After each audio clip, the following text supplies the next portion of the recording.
नमस्कार दोस्तों, स्वागत है एक बार फिर से आपका हमारे इस चैनल लखनऊ लर्निंग में। दोस्तों आज हम पढ़ने जा रहे हैं कंट्रोलिंग के बारे में। कंट्रोलिंग क्या होती है, नेचर ऑफ कंट्रोलिंग क्या होती है और जो स्कोप है कंट्रोलिंग का वो क्या है। सारी जानकारी इस वीडियो के माध्यम से आपको देने की पूरी मैं कोशिश करता रहूंगा। ठीक है दोस्तों, तो आपसे एक छोटा सा निवेदन है कि अभी तक हमारे चैनल को सब्सक्राइब नहीं किया, चैनल को सब्सक्राइब करिए और वीडियो को लाइक कर दीजिए ताकि आने वाली सारी अपडेट और वीडियो इससे रिलेटेड आपको मिलती रहे।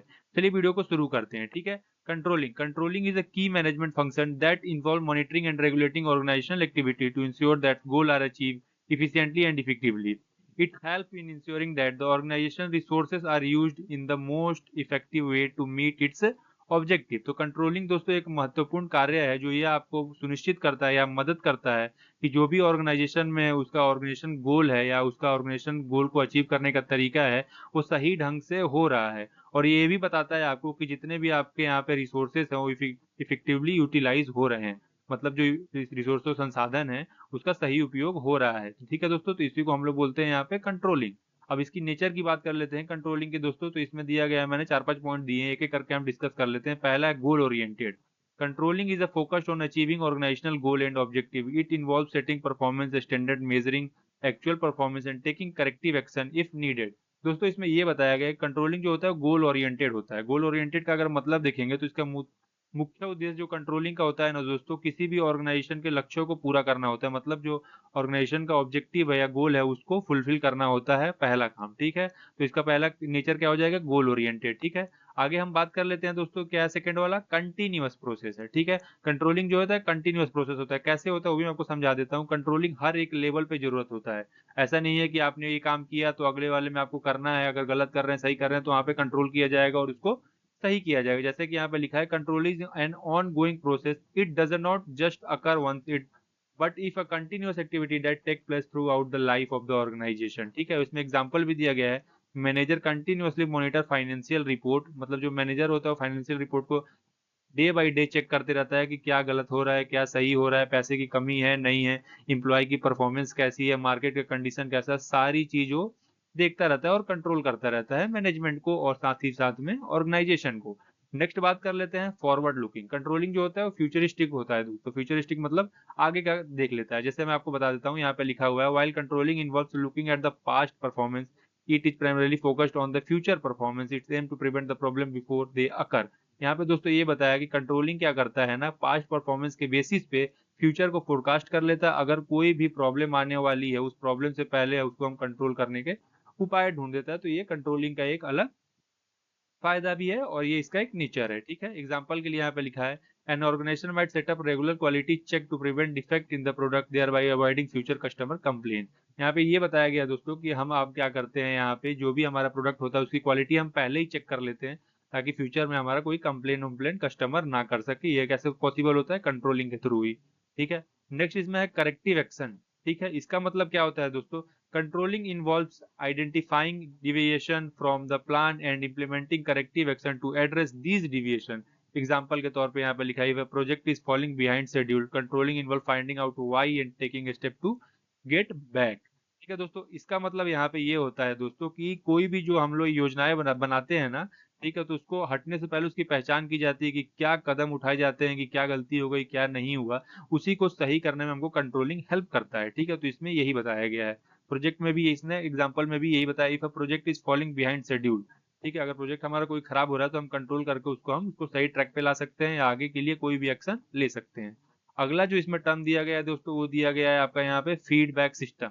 फीडबैक सिस्टम क्या है, control relies and feedback from performance measurement to make adjustment and improve future performance.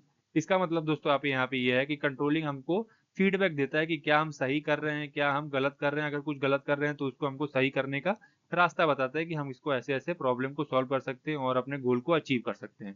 तो ये तो हो गई दोस्तों नेचर की बात। अब आगे हम बात कर लेते हैं स्कोप क्या है कंट्रोलिंग का। तो कुछ स्कोप्स भी हैं, उसको भी हम एक एक करके डिस्कस कर लेते हैं। तो पहला जो स्कोप है वो है ऑर्गेनाइजेशनल स्कोप। ठीक है, controlling cover all the level of management and all area of organisation from top management to the operational level. ठीक है, यहाँ पे दोस्तों यही बताया गया है कि जो कंट्रोलिंग है, जो आपका हिंदी में अगर बोले तो नियंत्रण है, वो सभी पे नजर रखता है, संगठन के सभी क्षेत्रों पे नजर रखता है। जैसे शीर्ष प्रबंधन, जैसे टॉप लेवल मैनेजमेंट हो या लोअर लेवल मैनेजमेंट हो, ठीक है, उनको कंट्रोल करने में हेल्प करता है। कोई भी डे टू डे एक्टिविटी हो या फिर कोई अदर कार्य हो कंपनी में। यहाँ पे ये भी मेंशन किया गया है स्ट्रेटेजिक कंट्रोल फॉर ऑल और overall company performance, tactical control for departmental performance and operational control for day to day activity. यहाँ पे यही बताया गया है कि एक एक करके कि कौन कौन सी एक्टिविटी पे हमको कंट्रोल करते रहना है और कैसे हम करते हैं। तो पहला तो इसका स्कोप यही हो जाएगा कि ऑर्गेनाइजेशनल स्कोप होता है, ऑर्गेनाइजेशन के अंदर हम इसको कंट्रोलिंग को इम्प्लीमेंट करते हैं।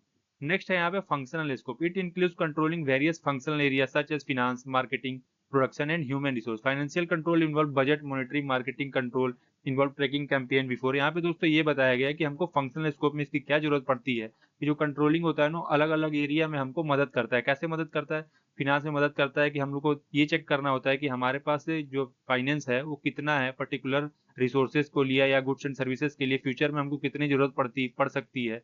ठीक है, मार्केटिंग में हमको जो भी कैंपेन वगैरह करते हैं या हमारी परफॉर्मेंस क्या है, ये सारी चीज को ये क्या करता है, इंश्योर करता है और कंट्रोल करने में हमारी मदद करता है। अगला है जो इसमें वो है time scope. Controlling looks at different time horizon including short term and long term performance. Controlling क्या करता है दोस्तों, अलग अलग टाइम पे अलग अलग चीजें बताते रहता है आपको। ठीक है, और ये यहाँ से हम इजिली ये भी मेजर कर लेते हैं कि हमारा शॉर्ट टर्म और लॉन्ग टर्म जो परफॉर्मेंस होने वाला है वो कैसा होगा। ये हम कंट्रोलिंग के प्रोसेस से हम इजिली जान सकते हैं। जैसे एग्जांपल के तौर पे दिया है, short term control might involve daily और वीकली परफॉर्मेंस चेक। ठीक है, हम ये जरूर चेक कर लेंगे डेली और वीकली परफॉर्मेंस एम्प्लॉय के कि हमारा जो शॉर्ट टर्म कंट्रोल अगर हो रहा है, सही हो रहा है, गलत हो रहा है, आगे इससे परफॉर्मेंस हमारा क्या हो सकता है, या एम्प्लॉय के जो परफॉर्मेंस है वो आगे फ्यूचर में क्या हो सकती है। तो ये हमारा कंट्रोलिंग से ही पॉसिबल है। ठीक है, आगे हम बात कर लेते हैं रिसोर्स स्कोप। यहाँ पे दोस्तों ये बताया गया है आपको कि it encompasses the control of various resources such as human resources, financial resources and physical asset। यहाँ पे दोस्तों ये बताया कि ensuring that the staff are adequately trained,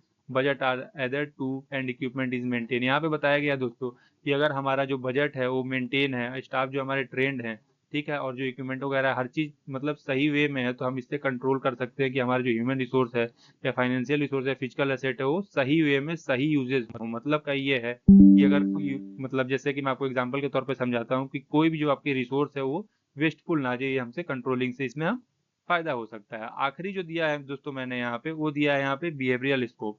controlling also involve monitoring and influencing employ behaviour to ensure alignment with the organisational goal. यहाँ पे दोस्तों ये बताता है कंट्रोलिंग हमको मदद करता है मॉनिटर करने में, इन्फ्लुएंस करने में एम्प्लॉय के बिहेवियर को। सपोज दैट किसी एम्प्लॉय का बिहेवियर किसी भी एम्प्लॉय के लिए या ऑर्गेनाइजेशन के लिए खराब है, तो कंट्रोलिंग में क्या होता है, हाँ उसका जो मैनेजर होगा उसको कंट्रोल करेगा, बताएगा कि ये अनइथिकल चीज है जो आप कर रहे हैं या ये गलत चीज है, तो उस पर वो एम्प्लॉय क्या करेगा, कंट्रोल करेगा। या अगर कोई काम कर रहा है जैसे प्रोडक्शन के समय कुछ गलत कर रहा है, तो जो उसका मैनेजर होगा या वो अपर लेवल हेड एग्जीक्यूटिव होगा वो उसको समझाएगा कि आपका ये चीज गलत है, तो उससे वो कंट्रोल करके उस पर इजिली अचीवेबल हो सकता है ऑर्गेनाइजेशनल गोल के लिए। ठीक है दोस्तों, होप करता हूँ कि पूरी वीडियो आपको समझ में आ गई होगी दोस्तों, कंट्रोलिंग और स्कोप ऑफ कंट्रोलिंग और नेचर ऑफ कंट्रोलिंग। अगर कोई प्रॉब्लम है तो आप हमें कमेंट करके जरूर पूछ सकते हैं। ठीक है दोस्तों, चलिए मिलते हैं अगले वीडियो में, तब तक के लिए जय हिंद।